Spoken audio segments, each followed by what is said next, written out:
Russia को वो picture कर लीजिए, ठंडा रशिया। उस ठंडे रशिया में ना ऐसी उसका दिमाग खराब हो पड़ा था कि घर जाऊंगा वाइफ चिल्लाना है। तो उसको सड़क पे ना कोई आदमी ऐसे ही दिखाई दिया, बिल्कुल पेल, बीमार। ओ गाय छोड़ो यार, ऐसे हजारों मरते रहते हैं सड़क पे, कौन इतना ध्यान देगा। तो उसने देखा कि इसके हाथ में तो कुछ नहीं है, जो था जो उसने पहना हुआ था वो भी किसी सेकंड पर्सन, थर्ड पर्सन को पहना करके लेके आ रहा है। उसकी वाइफ ने जो करना था वो किया, धो दिया इसको, ठीक है।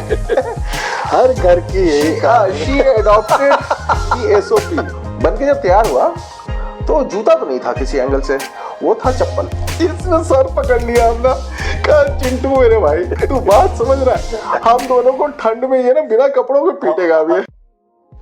यार आपका वो 3 Hermits somehow I felt Leo Tolstoy वाला, हाँ लियो टॉल्स्टॉय वाला।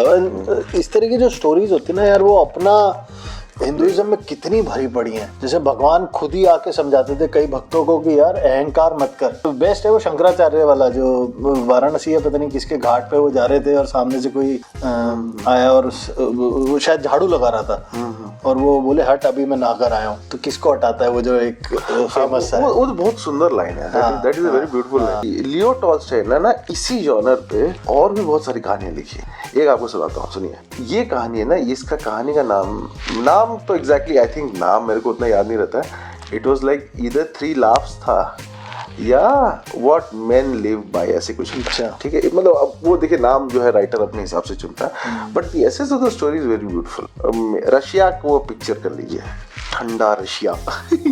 उस ठंडे रशिया में ना, रशिया में ठंडे में वहाँ पे ना गिर रही थी बर्फ, ठंडे रशिया में। तो वहाँ पे एक आदमी जो था वो था शू मेकर, मोची।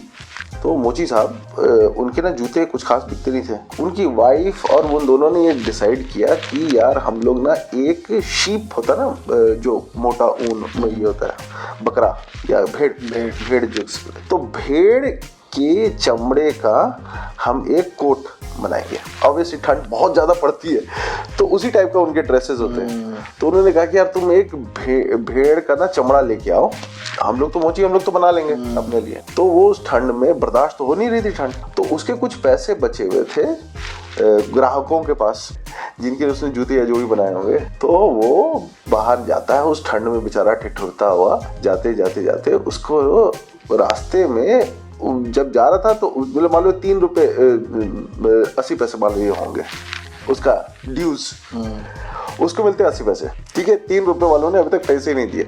ऐसे ही उसका दिमाग खराब हो पड़ा था कि घर जाऊंगा वाइफ चिल्लाना है। तो वो बेचारा दुखी होकर के उसी ठंड में वो आ रहा था। तो उसको सड़क पे ना कोई आदमी ऐसे ही दिखाई दिया, बिल्कुल पेल, मतलब उसका चेहरे का रंग उड़ा हुआ, बीमार। ओ गाय छोड़ो यार, ऐसे हजारों मरते रहते हैं सड़क पे, कौन इतना ध्यान देगा। आगे बढ़ा, पता नहीं उसकी चेहरा जो था ना उस आदमी का इसकी आंखों पे आ गया। इसने कहा कि नहीं यार ये जाना पड़ेगा।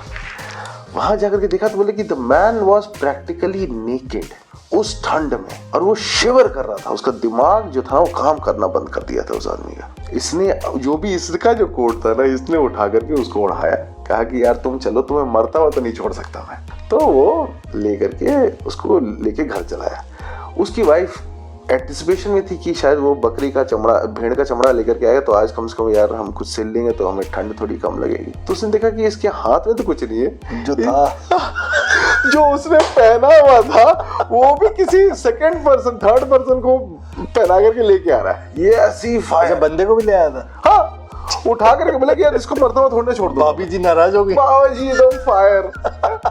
खाने को है नहीं यहाँ पे भाई, गेस्टिंग कर रहे हैं, दरिया दिली।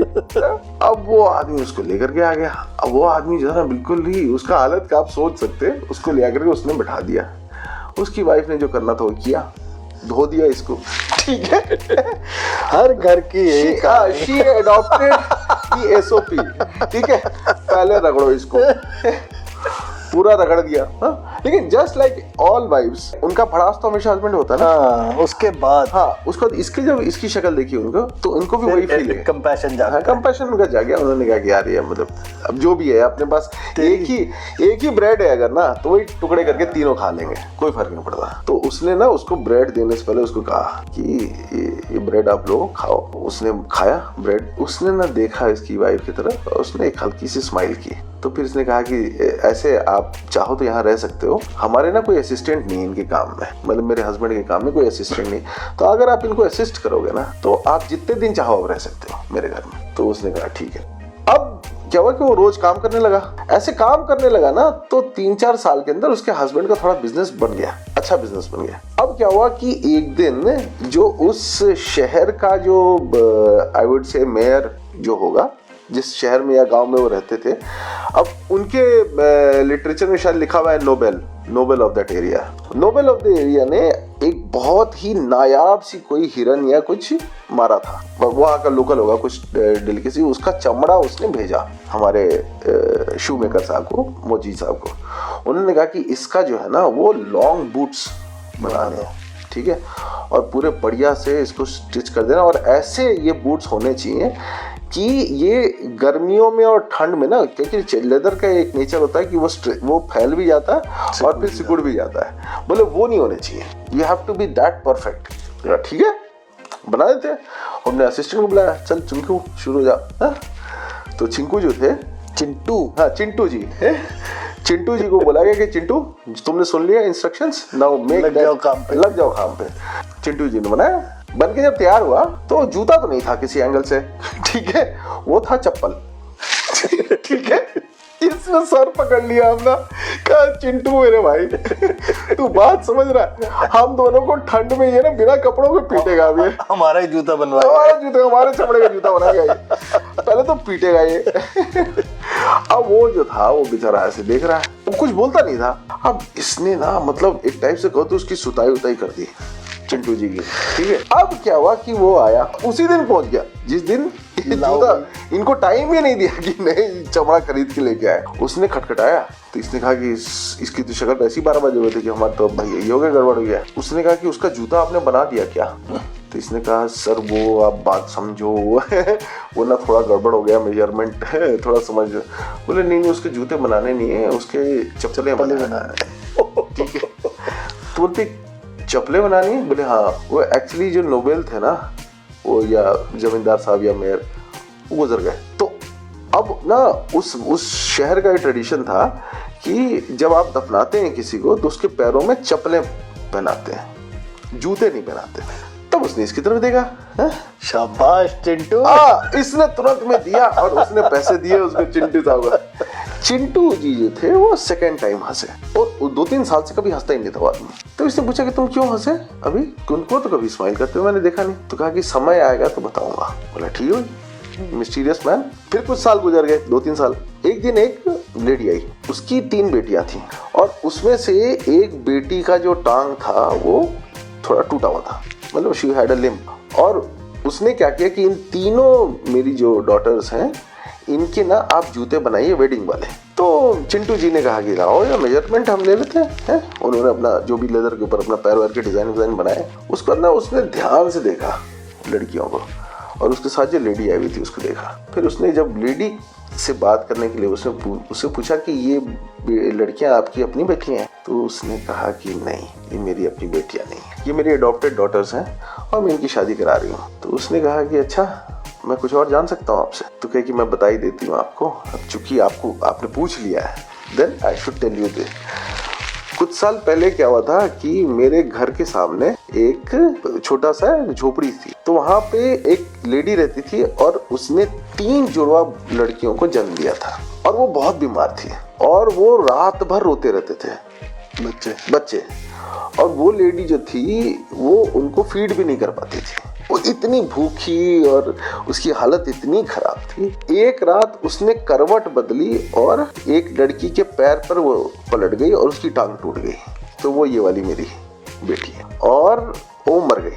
अब मेरे को ना वो तीनों लड़कियां रो रही थी अपनी मदर को लेकर के, और वो बिल्कुल इन्फेंट थी। अब मेरे से रहा नहीं गया, ना तो मैं उसको किसी ऑर्फनेज में भेज सकती थी, ना मैं उसको किसी और को दे सकती थी, मेरे अपने बच्चे थे नहीं। मैंने इन तीनों लड़कियों को अपनी बच्ची बना ली और ये तीनों मेरे साथ ही रही हैं। और आज जो है वो इनकी शादी में बहुत बड़े जमींदार के यहाँ कर रहे हैं, और इन तीनों की लकीली जो है वो एक ही साथ शादी हो रही है। उसने कहा कि मुझे बस यही जानना था आपसे, ठीक है, आपके जूते जो हैं वो बन जाएंगे, आप इस तारीख को आइए। वो आई और उसने वो जूते उनको दे दिए, और उसके बाद वो लेडी चली गई। फिर इसने जो था वो हमारा जो शू मेकर था उसको किया कि प्रणाम प्रभु, now it's time for me to go, अब मैं जाने का समय हो गया। तो उसने कहा कि आज तुम फिर स्माइल मार रहे हो, तुम्हारा स्माइल बड़ा मिस्टीरियस भैया, क्या चक्कर है? तो कहा कि असल में क्या है ना कि मैं इंसान तो हूं नहीं, मैं जो हूँ मेरा नाम माइकल है और मैं ईश्वर का देवदूत हूँ। बोला कि और ईश्वर के एक श्राप के कारण मैं जो हूँ वो धरती पर आया हुआ हूँ, और जिस दिन तुमने मुझे उठाया था वो मेरा पहला दिन था श्राप का। घटना ये घटी थी कि मेरे को ईश्वर ने भेजा था एक औरत की जान लेने के लिए, और जब मैं वहां गया तो मैंने देखा कि वो एक बीमार सी औरत थी और उसकी 3 इन्फेंट लड़कियां थीं जो कि उसको पकड़ के रो रही थी। मेरे से रहा नहीं गया, मैंने उसकी जान वहीं छोड़ी और ईश्वर के पास जाकर के उसे हाथ जोड़ करके बोला कि ऐसा मत करो, ये तीनों बच्चे मर जाएंगे। तो ईश्वर ने मुझे बहुत कोसा और उन्होंने कहा कि तुम मतलब विधि और विधान से भी ज्यादा ज्ञानी हो गए हो, तुम में करुणा जाग गई है। ये ईश्वर जो है वो हर एक प्राणी को जीने का उतना ही मौका देता है, लेकिन वो किस तरीके से देता है उसको तुम प्रेडिक्ट तो मत ही करो, तुम्हारा जो काम है वो उतना ही करो, बस इतना उन्होंने कहा। और उस बाद उन्होंने मुझे श्राप दिया कि तुम जाओ लेके आओ उसके प्राण, और उसके बाद तुमको मैं श्राप देता हूं कि तुम धरती पर एक साधारण व्यक्ति का जीवन और उसके सारे कष्ट तुम झेलोगे। तब इन्होंने कहा कि प्रभु, जैसे हमारी कहानी में भी होता है, प्रभु अब मतलब उपाय। तो उन्होंने कहा उपाय ये है कि तुमको 3 प्रश्नों के जवाब ढूंढने हैं। तो बोले कि अच्छा क्या? बोले कि 3 प्रश्नों के जवाब जिस दिन तुम ढूंढ लोगे तो तुम्हारे अंदर से, अंतःकरण से तुम्हारे ना एक खुशी आएगी, और जिस दिन उस खुशी को तुम एक्सपीरियंस कर लोगे, जब तुम्हें अनुभव हो जाएगा उस खुशी का, उस दिन तुम वापस मेरे साथ पास आ जाओगे, तुम्हें मोक्ष मिल जाएगा। मतलब तुम you will be taken back into service. तो बोले कि प्रश्न क्या है? प्रश्न अब इंग्लिश में था, मतलब फर्स्ट क्वेश्चन वाज कि मतलब what does man dwell upon, ठीक है, what is it that dwells in man, कि मानव के अंदर क्या रहता है। दूसरा, what is it that is not given to man, ठीक है, पैदाइश से क्या नहीं दिया गया तुम्हें। और तीसरा, व्हाट मैन लिव बाय, और किस चीज की ताकत से इंसान जीवित रहता है, बस। तो कहा कि अच्छा, तो जो पहला प्रश्न था कि क्या है जो इंसान के अंदर अंतःकरण में रहता है, तो बोले कि वो घटना थी कि जब आपकी पत्नी ने मुझे स्वीकारा अपने घर के अंदर, तो उनका सारा गुस्सा जो था वो आप पर था, उनके कष्ट भी बिल्कुल रियल थे, उनके पास खाने को नहीं था, लेकिन अंदर जो उनकी करुणा थी ना, जो करुणा थी वो उनके अंदर हर एक इंसान के अंदर होती है, और वो आपकी पत्नी में भी थी। और वो मुझे दिख गया जब उन्होंने मुझे एक्सेप्ट किया कि इतनी गरीबी में भी वो जानती थी कि अगर मैं बाहर जाऊंगा तो मैं मर जाऊंगा। दूसरी घटना, सवाल ये था कि आखिर ऐसी कौन सी चीज है जो ईश्वर ने हमें नहीं दी है इंसानों को, वो ये है कि फ्यूचर में क्या घटने वाला है उसकी अंडरस्टैंडिंग हमें नहीं दी है। वो तब हुआ जब उन्होंने जूते बनाने के लिए कहा था, जमींदार साहब ने और मेयर ने, और मैंने उनकी चप्पलें बना दी। मुझे तो पता था, मैं तो माइकल हूं ना, तो मुझे तो पता है ही। और तो उस समय क्या थे कि वो मेयर साहब वो प्लानिंग कर रहे थे कि मुझे अगले साल ये जूते पहनने हैं, लेकिन उनका समय कब आ जाएगा ये उनको तो पता था नहीं। तो वो चीज पता चल गई कि ईश्वर ने इंसान को वो गिफ्ट नहीं दिया कि वो जान सके कि आखिर फ्यूचर में क्या होने वाला है। और तीसरा जो थी वो कौन सी ऐसी चीज है जिसके कि दम पे इंसान जो है अपने सारे कष्टों को झेलते हुए भी ये जीवन निकाल लेता है, और वो है प्रेम, जो उस महिला को उन 3 बच्चियों से हुआ था कि वो खुद भी मतलब कष्ट में थी, शी हैड नो चिल्ड्रन, और ये तीनों बच्चियां भी जो थी उन्होंने भी प्रेम पूर्वक ही अपनी एक नई माँ को स्वीकार किया, और इन्होंने भी अपनी पुत्री की तरह उनको स्वीकार किया, और इन चारों लोगों ने अपनी जीवन को ना चलाया just because they had love in themselves, मतलब आपस में उनके प्रेम था। तो ये तीन जो वर्च्यूज हैं इंसान के, ये जानने के बाद ही मुझे जीवन का रहस्य पता चला है, तब मैं अब वापस से ईश्वर के उस सर्विस को मैं ज्वाइन कर सकता हूँ, जिसके के अंदर ईश्वर पे ही छोड़ दिया जाना चाहिए कि कैसे उसको दुनिया चलानी। ना होई सो जो राम रचि राखा। हाँ, होई सोई जो राम रचि राखा।